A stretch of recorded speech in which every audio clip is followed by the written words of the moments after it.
2021 में 18 अगस्त को जब ये मुकदमा हमने कायम किया है, इसको संज्ञान लेते हुए उत्तर प्रदेश सरकार, भारत सरकार ने भी जब काशी विश्वनाथ धाम का पुनर्निर्माण हो रहा था तो उसके तहत भगवती सिंगार गौरी को उन्होंने बाहर कर दिया है।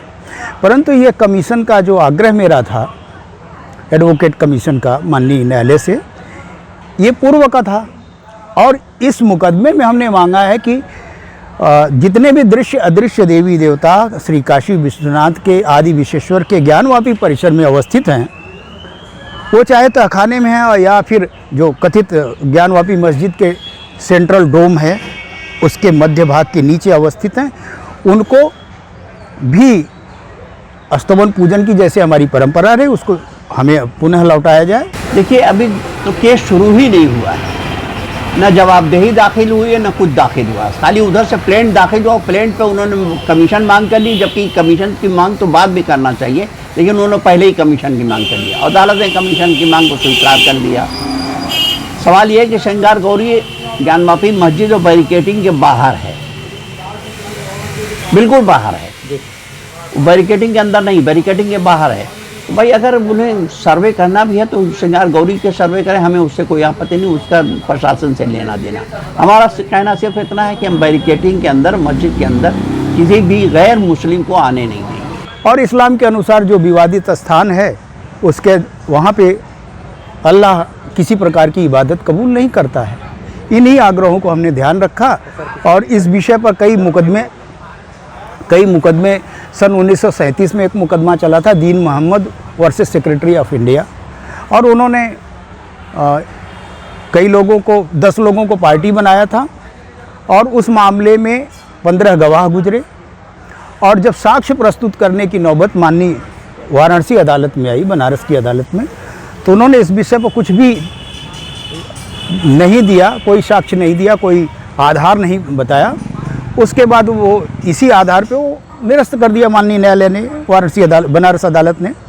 तो वो इसी आधार पे 1942 में ये हाई कोर्ट चले गए और वहाँ से भी निर्णय आया कि नहीं, उस पर आप लोगों का ऐसा कोई भी अधिकार नहीं बनता है कि जो ज्ञानवापी संपूर्ण परिसर का आप चाहते हैं कि वो आपके अधीन हो, नमाज और आप नमाज अदा करें, आप उसके अपने पोजीशन में लें, ऐसा कुछ नहीं था। फिर माननीय न्यायालय ने एक ही कहा कि कुछ समय के लिए 3 व्यक्ति जाके वहाँ पे नमाज अदा कर सकते हैं और उसकी चरित्र में किसी प्रकार का परिवर्तन नहीं करेंगे। जी जी, ऐसा क्यों हमेशा से होता रहा है? न मंदिर में हमें जाने देते हैं, वहाँ बिल्कुल लिखा हुआ है कोई भी मुसलमान व्यक्ति मंदिर में नहीं जा सकता है। नहीं, तो ऐसे में कानूनी प्रक्रिया जो है कोर्ट की अवहेलना आप सही फरमा रहे हैं। तो क्या अगर कोई ये आर्डर कर दे कि जाकर के यासीन साहब की गर्दन काट ले आइए, तो हम कानूनी के दायरे में उसकी मुखालफत भी ना करें? हम मुखालफत करेंगे कानून के दायरे में रह करके।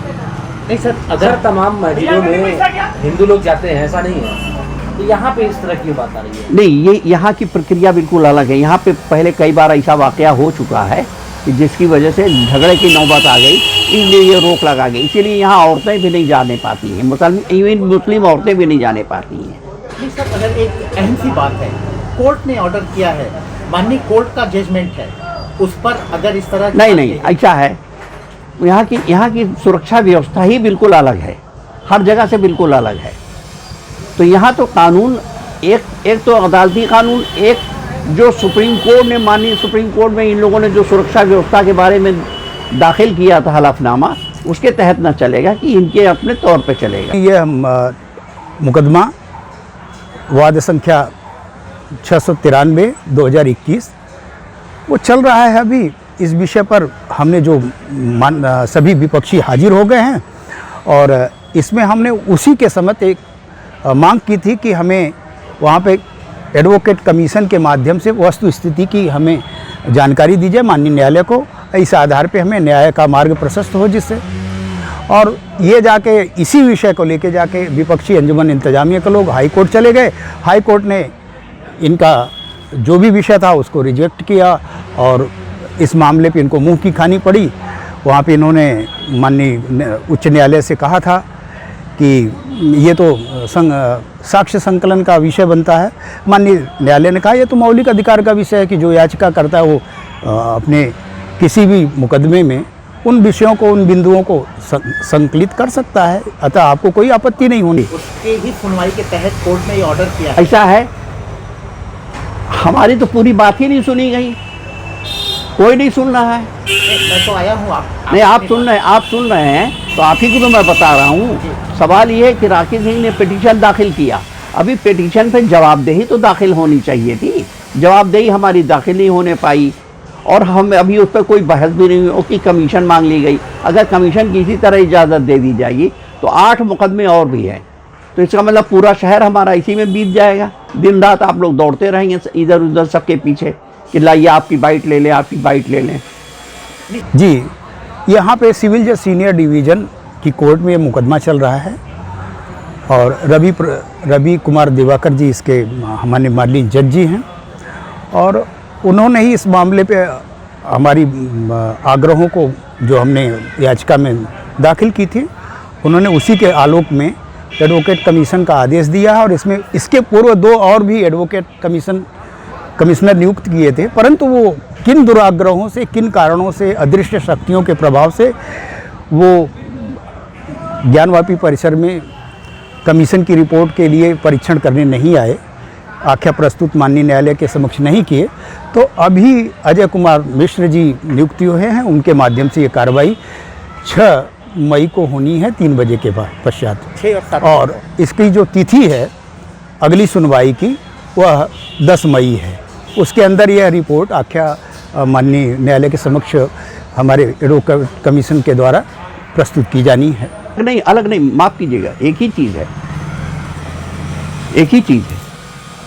जब एक कानून बना हुआ है, इस दायरे के अंदर सिर्फ मुसलमान आ सकते हैं या सुरक्षा कर्मी आ सकते हैं और कोई नहीं आ सकता, तो क्या वो कानून छोड़ दिया जाए, बिल्कुल बंद कर दिया? इसका मतलब फिर तो छोड़ दिए, सब खुलेआम आते जाते रहे लोग। नहीं सर, उसमें माननीय कोर्ट ने एक पॉइंट ये भी रखा है कि दोनों पक्ष के लोग रहेंगे और जब भी नहीं ऐसा है, वही तो दोनों पक्ष के लोग रहेंगे ना, तो आपके पक्ष की तरफ से भी। हाँ, तो हमारे पक्ष के भी लोग रहेंगे, तो हमारे पक्ष की सुनी कहाँ गई?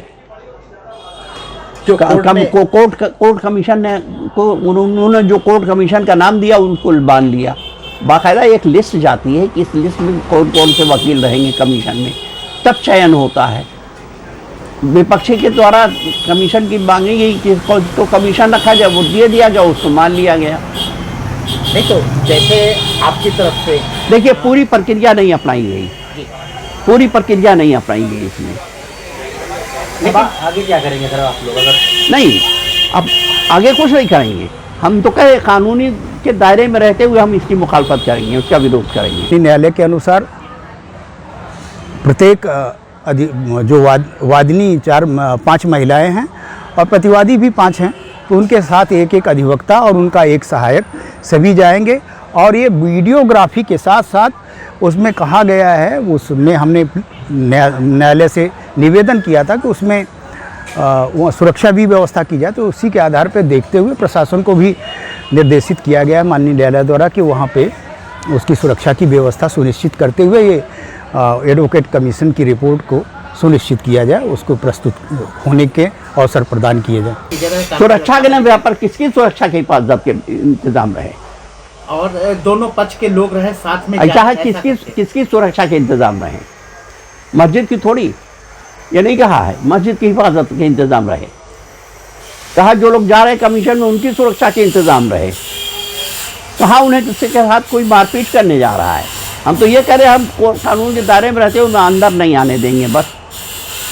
नहीं तो इसका क्या सलूशन, फिर आपके हिसाब से क्या सलूशन निकलेगा? सलूशन कोई नहीं, श्रृंगार गौरी का जहाँ का केस है श्रृंगार गौरी पे जाएं, श्रृंगार गौरी का देखें, श्रृंगार गौरी से करें, कोई मतलब नहीं है उससे।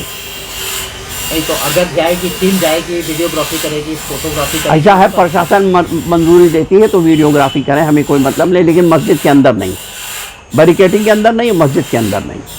श्रृंगार गौरी का जो स्थान है वो बाहर है, बैरिकेटिंग के बाहर है, मौजूद है वहाँ। ऐसे में आपकी तरफ से जो बातें कही जा रही हैं कि उसमें नहीं जाने देंगे, उस प्रोमाइसिंग में नहीं जाने देंगे, कोर्ट की अवमानना या मुखालफत नहीं लगता है? कोर्ट की अवमानना ये नहीं हुई, कोर्ट की अवमानना तब होती जब हम बाकायदा जो है उस पर कोई बहुत ज़बरदस्त आंदोलन शुरू कर देते। हम आंदोलन तो शुरू नहीं कर रहे हैं, हम तो ये कह रहे हैं कानून के दायरे में रहते हुए हम मुखालफत करेंगे, क्या विरोध करेंगे। तो ऐसे में क्या आप कोई और कानूनी प्रक्रिया अपनाएंगे? नहीं, इसको अब रोकने तो के लिए अब तो स्टे के लिए? आगे स्टे वगैरह तो कहाँ मिलने वाला है, इतने जल्दी इतने शॉर्ट टाइम में कोई स्टे नहीं मिलना है। बहुत शॉर्ट टाइम है, इस शॉर्ट टाइम में कोई स्टे नहीं मिलना है। स्टे मिलता जब कुछ लंबा टाइम होता, हमें ये मान लिया हाई कोर्ट से रिजेक्ट हुआ तो सुप्रीम कोर्ट हम जाते, सुप्रीम कोर्ट में स्टे मिलता, लेकिन टाइम मिलता, टाइम तो है ही नहीं, जो सीधे गर्दन पे तलवार लटका दी गई है। तो कैसे रोकेंगे, कैसे मना करेंगे फिर लोगों को? है अब ये तो वक्त बताएगा। निसंदेह विक्षोभ पूरे काशी में पैदा होगा। देश में जो करोड़ों बाबा विश्वनाथ के अनुयायी हैं, शैव अनुयायी हैं, सबके लिए संपूर्ण करोड़ों हिंदुओं की आस्था को ठेस पहुंचाने वाली बात है। और ये गुंडागर्दी, मैं कहूँगा इस देश के सीने पर गुंडागर्दी की जा रही है और ये गलत है। उनको इस पे सहर्ष स्वीकार करना चाहिए। कौन सा आसमान गिर जाएगा, साच को आँच कैसी भाई है? आपको क्यों समस्या है? जाने दीजिए, कमीशन सारी रिपोर्ट आ जाएगी तो क्या हो जाएगा। अगर इतना ही सत्यवादी बनते हैं, मुसल्लम ईमान की बात करते हैं, तो आने दीजिए, सारी बात दूध का दूध पानी का पानी हो जाने दीजिए। आपको क्या समस्या है? आप आइए, इस बात विषय पर आपको तो सहयोग करना चाहिए।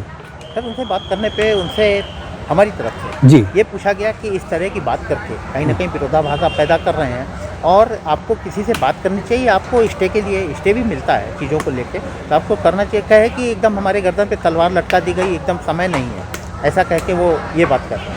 ये मुकदमा 1 साल पूर्व स्थापित है और साल भर से ज़्यादा होने को आ रहा है, साल भर होने को आ रहा है।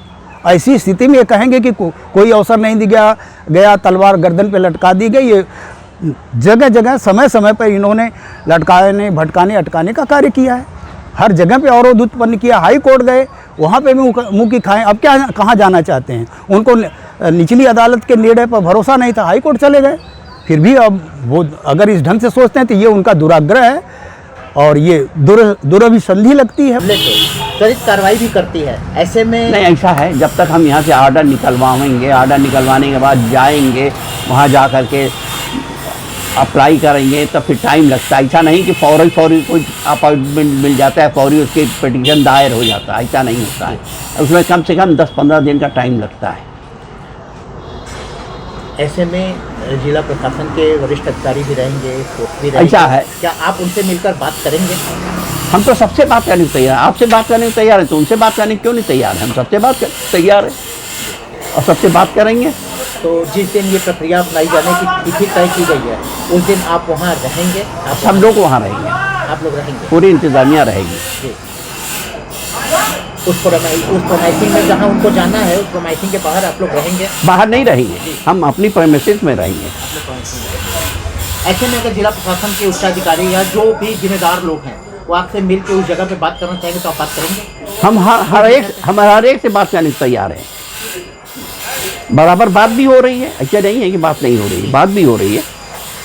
लेकिन ये विरोध आपका रहेगा? विरोध तो रहेगा। निसंदेह हमने आग्रह किया कि संपूर्ण परिसर की हम वीडियोग्राफी चाहते हैं और जो कथित मस्जिद के नीचे तहखाना है, ज़मीन से 7 फीट पर पटिया बिछा के बनाया गया है, उस तहखाने के अंदर जो मध्य गुंबद है उसके नीचे आदि विश्वेश्वर श्री काशी विश्वनाथ का अर्घा आज भी विद्यमान है और भग्नावशेष ढेर सारे विग्रहों का अवशेष पड़ा हुआ है। उसको छिपाने के लिए ये सारे, चोर का जी आधा होता है, ये सारे उपक्रम किए जा रहे हैं। विरोध भी कुछ लोग कर रहे हैं। लेकिन विरोध कर रहा तो क्या होगा उसमें? निसंदेह ये विरोध जो कर रहे हैं वो न्यायालय के आदेश की अवमानना कर रहे हैं। इसके लिए वो कानून सम्मत कार्रवाई के अधिकारी होंगे, उसको भोगेंगे। लेकिन सर, ज्ञानवापी मस्जिद पे यासीन जी ने जी विरोध दर्ज कराया है कि हम वहाँ किसी को घुसने नहीं देंगे, प्रोमाइसिंग में किसी को घुसने नहीं देंगे।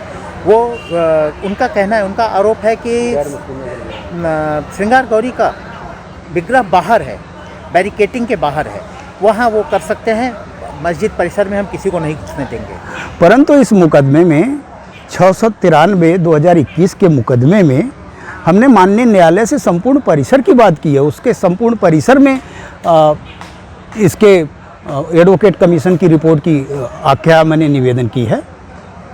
अगर वो इस तरह की बात करते हैं और जी। किसी तरह का विरोधाभास उठता है तो ये तो सीधे सीधे माननीय ऑनरेबल कोर्ट का अवमानना होगा, ऑनरेबल कोर्ट की अवहेलना होगी। निसंदेह माननीय न्यायालय की अवहेलना है और साथ साथ उसके पीछे जो मंशा मुझे दिख रही है, ये मार्केटिंग अपनी कर रहे हैं, बार्गेनिंग कर रहे हैं, हीरो बन रहे हैं, कानून की अवमानना करके अपने को इस देश में परम शक्तिशाली व्यक्ति महसूस कर रहे हैं, जो कि नितांत गलत है। जताया था, विरोध जताया था, लेकिन विरोध सुना कहाँ गया। कोर्ट में आपकी तरफ से हियरिंग के समय लोग रहे होंगे। हाँ बिल्कुल थे, बिल्कुल थे, उन्होंने जेरा नहीं किया। बिल्कुल जिरा किया, लेकिन वो सुनी कहाँ गई। तो ये आप आरोप लगा रहे हैं कि आपकी सुनवाई नहीं, आरोप हम नहीं लगा रहे हैं, ये तो हमें कहने का हक है, भैया हमारी नहीं सुनी गई। तो आपको क्या लगता है कहाँ से आप किस दरवाजे को खटखटाएं कि आपकी बात सुनी जाए और आपकी ये देखिए, अभी अगर यहाँ टाइम मिल जाता है तब हम आगे की कानूनी कार्रवाई लड़ेंगे। अभी तो हमें टाइम ही नहीं मिल रहा है, बिल्कुल गर्दन लटकी हुई, रमज़ान करीब है, ईद करीब है, कैसे हम करेंगे। ईद के 2 ही दिन बाद यहाँ पर वो है, कमीशन है। अगर 6 और 7 तारीख का जो डेट फिक्स किया गया है, अगर उसे कोर्ट किन्हीं कारणों से थोड़ा डिले करके आगे की डेट बढ़ाता है तो आप क्या? तो हम अदालत का दरवाज़ा खटखटाएंगे, सुना, बड़ी अदालतों का दरवाज़ा खटखटाएंगे। और अगर 6 और 7 तारीख को रहेगा तो आप वहाँ रह के अपनी बात रखेंगे? बिल्कुल रखेंगे। क्या इस पूरे वाक़ये के दौरान किसी तरह की टकराहट? नहीं, ऐसा कहीं नहीं, ऐसा नहीं है, ऐसा नहीं है, किसी तरह का टकराव होने? नहीं, ऐसा कोई टकराव की कोई गुंजाइश नहीं है। मैंने पहले ही कहा, कानूनी दायरे में रहते हुए हम विरोध जताएंगे। निसंदेह हम कानून सम्मत कार्रवाई करेंगे। माननीय न्यायालय के जो भी निर्णय है उसको क्रियान्वित करने के लिए हम ऊपरी अदालत में जाएंगे। देश के शासन प्रशासन से आग्रह इस विषय पर करेंगे कि ऐसी स्वच्छंद मानसिकता पर नियंत्रण की जाए और उनको रोका जाए। कानून है, कानून का राज है इस देश में, कोई जंगल राज नहीं है। उसको क्रियान्वयन करने के लिए, उसके माननीय न्यायालय के निर्णय को क्रियान्वित करने के लिए पूरी शक्ति का प्रयोग किया करे माननीय प्रशासन शासन जी। नहीं, वो भी करे कानूनी प्रक्रिया के तहत हम भी रोकेंगे उन लोगों को। निस्संदेह हम कानूनी प्रक्रिया के तहत उसको विधि सम्मत ढंग से। नहीं, यासीन साहब बोले कानूनी प्रक्रिया के तहत रोकेंगे, क्या कोई ऐसी प्रक्रिया है कोई? मुझे तो नहीं लगता। जब आप जाके हाई कोर्ट में मुँह की खा गए हैं, फिर यहाँ पे निचली अदालत ने, सिविल जज सीनियर डिवीज़न ने जब आदेशित कर दिया तो अब शेष क्या रह गया? क्या चाहते हैं? बहुत से उन्होंने वहाँ पे स्थगन प्रार्थना पत्र दिया है, दर्जनों हो गया है, और ये साल भर होने को है आदेश को। अब क्या चाहते हैं? इसलिए इनका ऐसा टाल मटोल करना नितांत आपराधिक चरित्र का है। उसको रोककर वो अपने देश में ब्लैकमेलिंग करना चाहते हैं, अपने को यहाँ का विशेष नागरिक घोषित करना चाहते हैं। इसे यहाँ के शासन प्रशासन अदालत को चुनौती दे रहे हैं इस माध्यम से। ये गलत है, सर्वथा गलत है।